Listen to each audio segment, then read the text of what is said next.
Welcome back everybody to another great space adventure. Don't worry, I haven't abandoned flight simulation, I just fancied something a little bit different. So this is the Gemini Atlas spacecraft. It came after the Mercury craft as part of NASA's sort of drive towards the moon.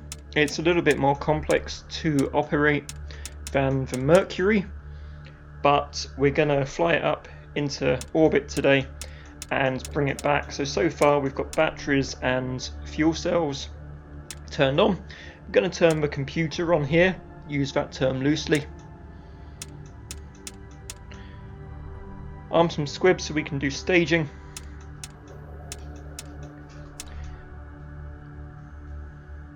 And put the computer into ascent mode. Perform a radio check.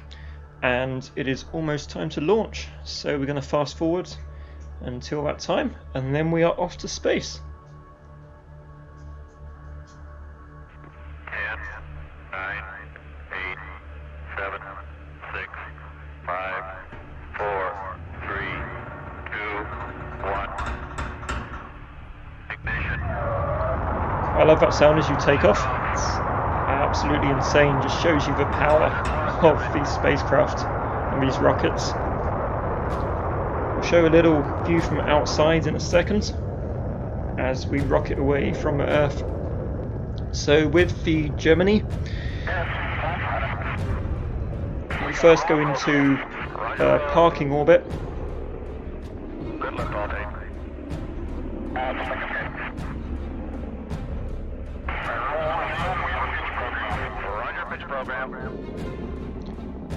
But then once you're in your parking orbit, you perform a burn to get into your sort of proper orbit, I guess.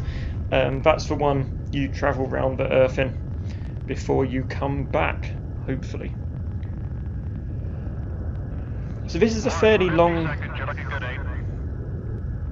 trip up, but this is going to be a completely uncut video, so it's basically a pure tutorial with no edits of how to get this thing into space and how to get it back home, because it's a tricky one.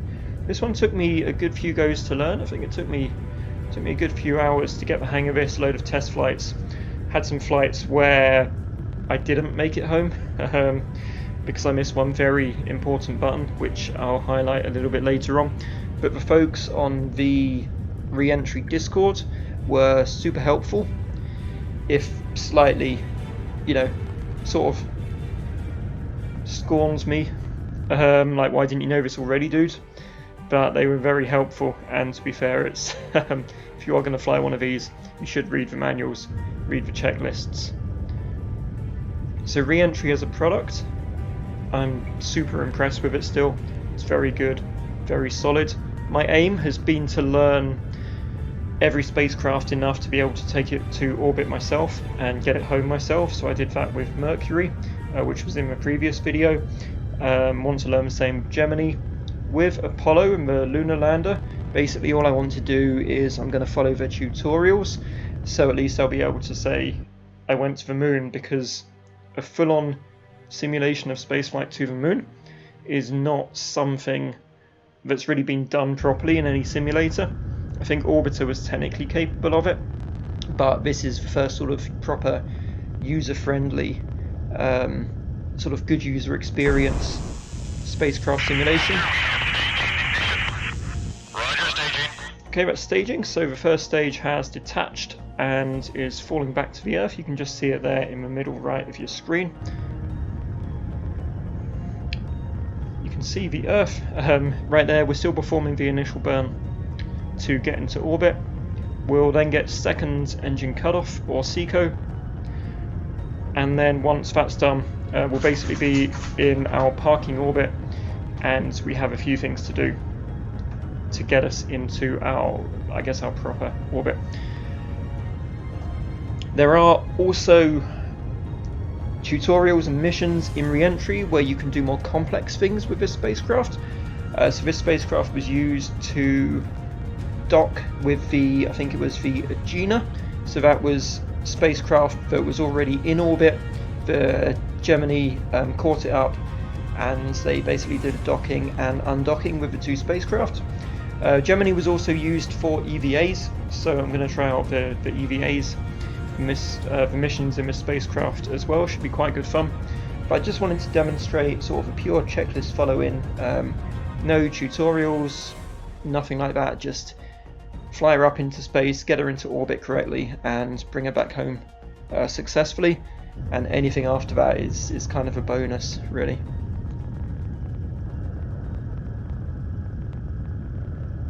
So the capsule itself is really well modelled. You don't really get an idea of how small these windows are until you see your co-pilots over there in the corner.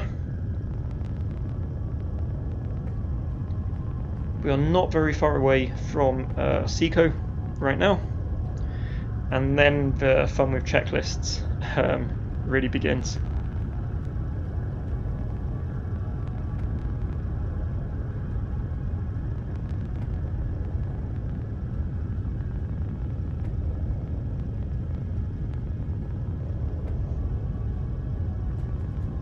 If you wanted, you could just stay in this orbit and perform your re-entry burn, but the tutorials and the missions teach you how to use the computer and teach you how to perform those burns, get your target orbit, and get into a different orbit.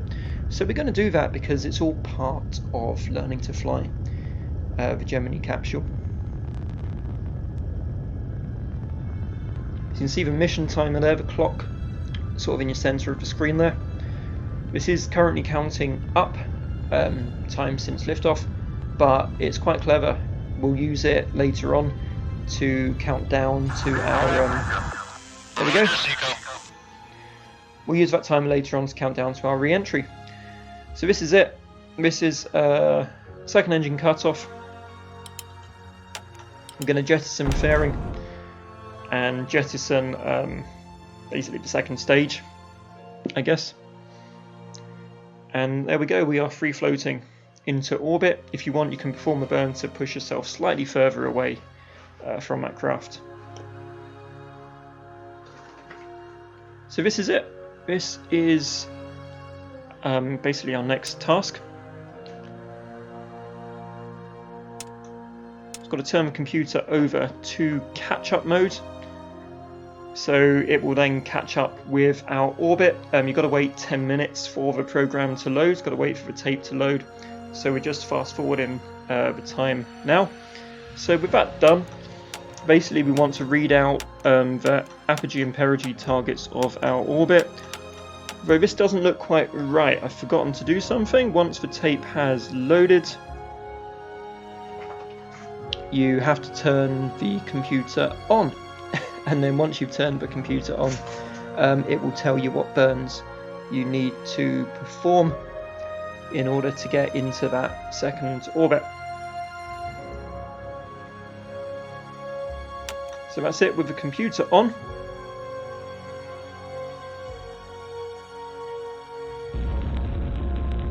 You can see in the middle there towards the bottom, it tells you how far left, how far right, forwards and backwards you are compared to your target position, and you want to be in your target position in order to get into your next orbit. You need to be in that position by the apogee, by the time you reach the apogee of that orbit, which you'll see on the computer in a minute. So to summarize the last couple of minutes, once we were in orbit, we loaded the catch-up computer program, waited for it to load, we turned the computer on, and that gives us our difference from where we should be. So we're just burning the orbital engines to get us into that correct position for the second orbit.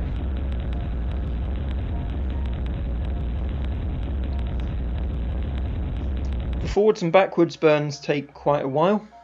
Okay, so we're going to check now the time to apogee of our next orbit and our time to perigee as well. So like I say, you want to be in that correct position by apogee. And you do 73 readout and 74 readout to give you those numbers on the computer. So, in orbit,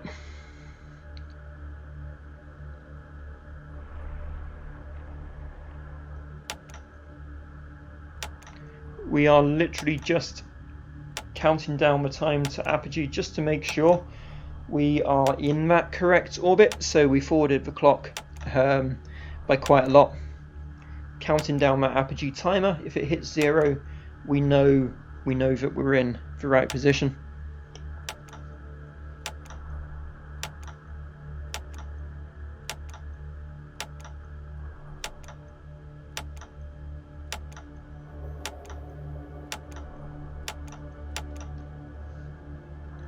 That's it, lovely. So we've successfully hit our next orbit. We can now switch off our orbital maneuvering engines and make some squibs safe so we don't accidentally jettison our re-entry rockets.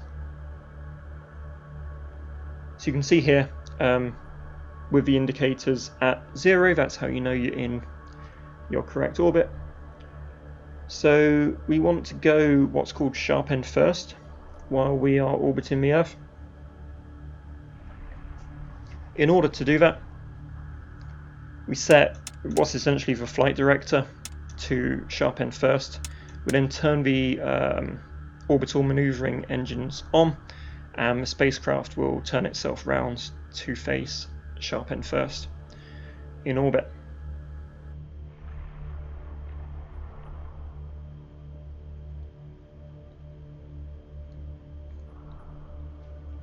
For your re-entry, you want to be in back end first, but we're going to cover that a little bit later on. So we're going to ask to re-enter at our next apogee. So basically, once we've performed one orbit, we will head back to the Earth. So our next task is to set the clock. We're going to set the clock to count down to our re-entry, so we don't have to keep requesting our time to re-entry. We can just set this clock to count down to our re-entry time, so we can just kind of keep looking at it. And we're going to set it to about an hour, and then when mission control says it's an hour to re-entry, we'll start the clock, and then basically we just have to look at that to get our re-entry time.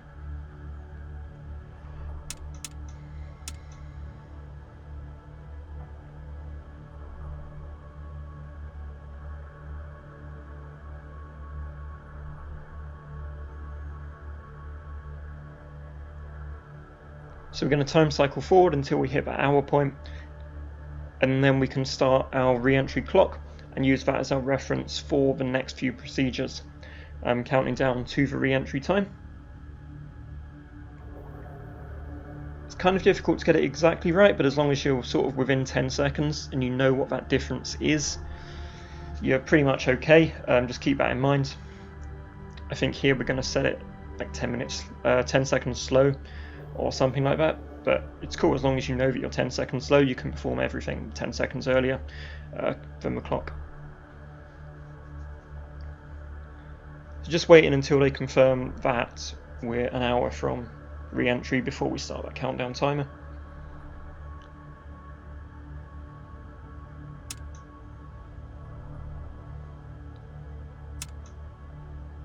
That's it, and you can see clocks roughly agree. Like I say, I think there's 10 seconds in it, but no big deal. Right, so our next procedures are to turn back end first. We're going to do that about half an hour from our re-entry time, just to get us in the correct position for re-entry. So remember, when you are maneuvering to sharp end first or back end first, your orbital maneuvering engines need to be on. The mistake I made was because the checklist when you get to orbit says turn your orbital engines off. I did that, but I didn't switch them back on when I wanted to turn back end first. Of course, if you're not facing back end first or retrograde when you perform your re-entry burn, you're not going to get into a trajectory that will take you back to the Earth. So make sure when performing sharp end first and back end first maneuvers that your orbital maneuvering engines are on. So we're now going to go back end first, or retrograde, at about half an hour from our re-entry time, and then we've got checklists at 5 minutes to re-entry, 30 seconds, and then after that we just jettison the retro rockets, that kind of thing, and perform our landing checklist. So we're now facing retrograde, or back end first, so that's the back facing the direction of travel, and that's the correct position for re-entry. So we'll load up the 5 minutes of retro checklist, and we will go through that as soon as the clock hits 5 minutes to the start of our re-entry procedure. So it's super cool seeing the Earth fly by there. We're using time acceleration because this is kind of a tutorial, but obviously if you're just playing this, you can just enjoy the view for an hour or an hour and a half, or however long an orbit takes. So this is our 5 minutes to retro checklist.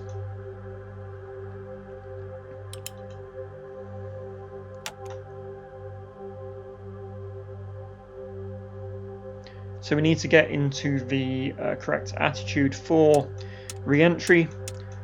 I'm going to turn the batteries on and the fuel cells off. So when you're in orbit, you use the fuel cells, but when you re-enter, because the fuel cells are contained in the bit that gets jettisoned when you fire your retro engines, you need to turn your battery back on so the craft has power. So turn the orbital maneuvering engines off at this point because they also get jettisoned, which we've just done. This is basically rearming all the squibs, all the retro engines, that kind of thing, ready for our re-entry procedure.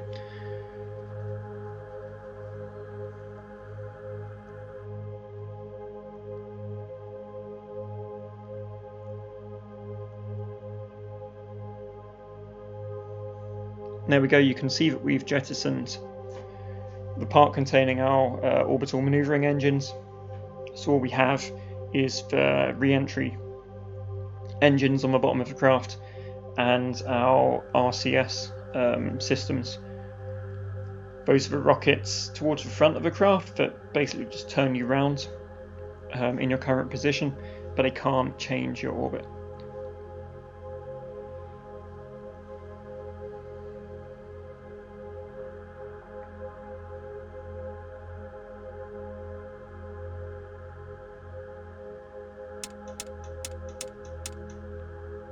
So that's it, everything armed and ready for the retro rockets firing.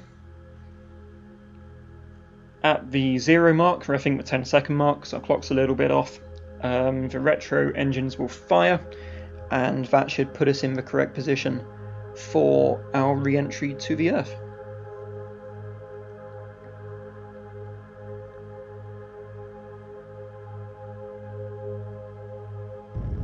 Okay, here we go, the retros are firing.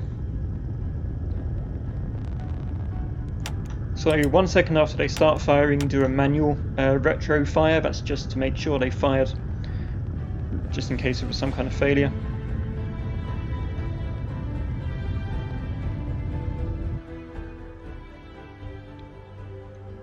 So we're going to arm the squib that separates our retro rockets. And then once jettison retro lights up green on the sequencer, so just like Mercury, it's got a sequencer, except there's more manual operation in the Gemini. So once this lights up, we're going to jettison our retro rockets, and then basically we're on a free fall sort of trajectory towards the Earth. So this is where you really hope you've got it right, that you hope you were facing retrograde properly, because if you weren't, and that's what I did wrong, you basically never make it back.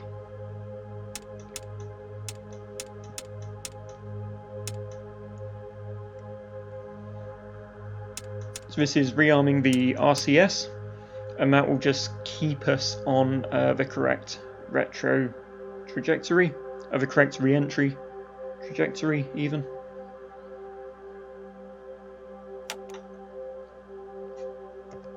So the computer's been set to our re-entry mode.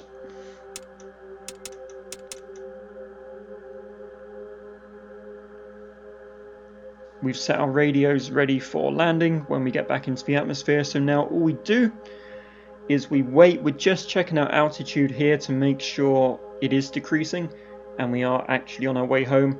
If you see this sort of value that's decreasing, you know you've got it right. If you see values that are around sort of 300 kilometers, 400 kilometers, and they're sort of going up and down, so if they go up to like 500-600, you're not going to make it home. You need to just keep checking that these read about 100 and something kilometers and that it is always decreasing. So as you can see in the top right corner, literally all we have left is our landing checklist, and that is pop 2 parachutes, get into landing attitude, and from there it's basically splashdown.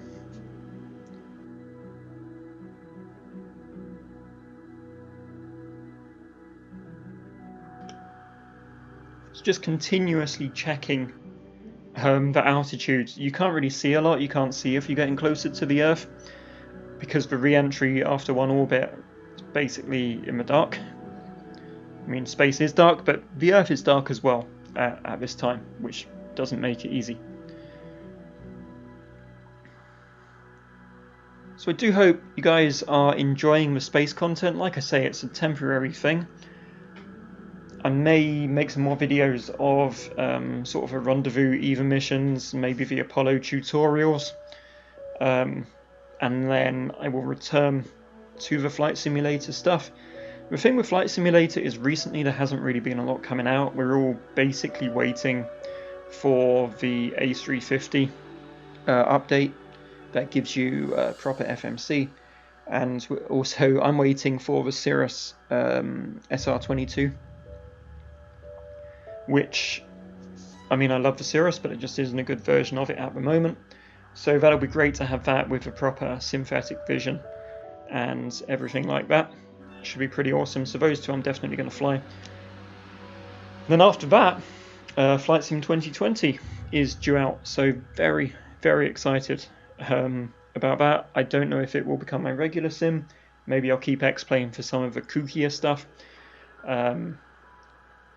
Probably keep it for the Airbuses, that kind of thing. It all depends if Flight Sim 2020 ends up being compatible with sort of previous generation add-ons, because if it is, you know, the thing that put me off P3D was that you'd have to spend so much money on scenery in addition to the money I've already spent in X-Plane. So with Flight Sim 2020 coming with all that photo scenery, you know, if you have to buy a few aircraft, like if you have to buy the Aerosoft Airbus or the Concorde from FS Labs, PMDG, Boeings, that kind of thing. If you have to buy the planes, like that's okay, but at least you don't have to buy the scenery as well, so it feels a little bit less like starting again. But I definitely think that Flight Sim 2020 is going to become my main sim. X-Plane's been great, and I will probably keep it around for some of the sort of kookier general aviation stuff, probably the A350. But I'm seeing Flight Sim 2020 in my future, and here we go. We have hit the atmosphere, and we are re-entering the Earth. So just hope that everything is correct at this point, so you don't burn up.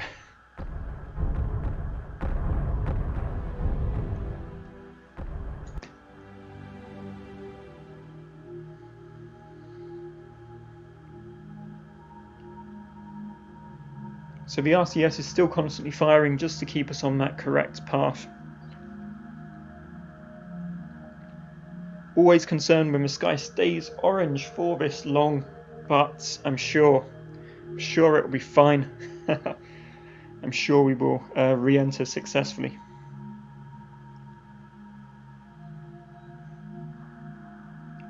So as you've seen, Gemini is a much more complex spacecraft. The reason for that is because everything had to be configurable by the pilot, because if they are doing 2-3 orbits at different heights, if they're doing docking and EVAs and that kind of thing, you're going to want that control. It's not like the Mercury where it was all automated and it just went up and down and that was it. So 40,000 feet, the light on the left hand side illuminates, you pop the drogue chute. You can see the RCS still firing all the way down. I'm not sure if that actually happened, but there's no checklist item to switch it off, so cool. So we're going to pop the main chute at 10,000 feet. Again, there's a light just below the 40,000 feet annunciator there that will light up when we hit 10k. When we hit there, we're free to pop our chute, get into landing attitude at about 500 feet off the ground, and then we just float down. But at this point you are pretty much home free. If you have re-entered the atmosphere successfully, if you're on your way down to Earth and you've popped your drogue chute, I pretty much guarantee you're going to make it home. So this bit's always quite chill. Obviously much less chill in real life, I guess, because there's some really big waves down there. It's probably quite hard landing. But in the sim, super chill. This is the time you can relax and you can say, yes, I can fly a spaceship.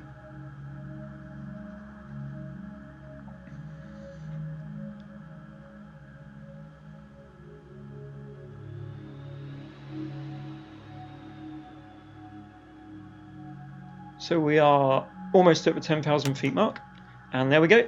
10,000 feet, main chute comes out, and we're just floating down to hopefully live happily ever after.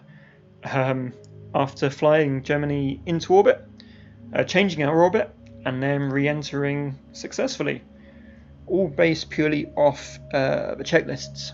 So the checklists don't tell you everything,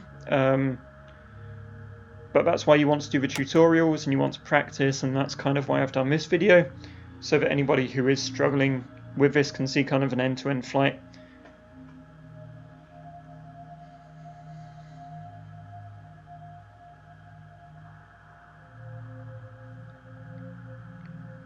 So there we go, briefly pop up the checklist, 500 feet, get into landing attitude.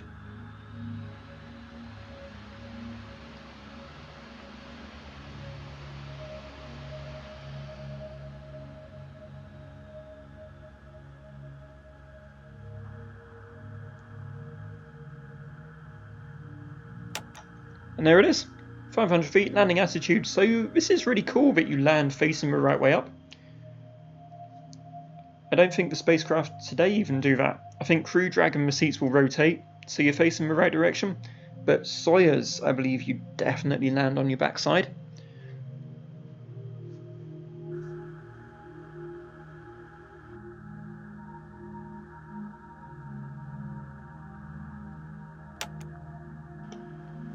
So all you have to do once you've splashed down is jettison the chute. I think it will just drag you along the sea. If there's high winds, it will just drag you somewhere you don't want to be, so you have to cut the chute when you do actually land. But I do hope you enjoyed this space video, guys. Like I say, it is something a bit different, but it is a great challenge for a flight simmer because it's very similar, but it's also different. There's a lot of similarities in terms of pressing buttons, following checklists, but there's a lot of new terms to learn. It's a very different discipline as well. And there we go. Chute has been jettisoned. We have splashed down. Fantastic. Thank you for watching, everybody. And remember, until next time, as long as you're not in a spaceship, you can always go around. Take care.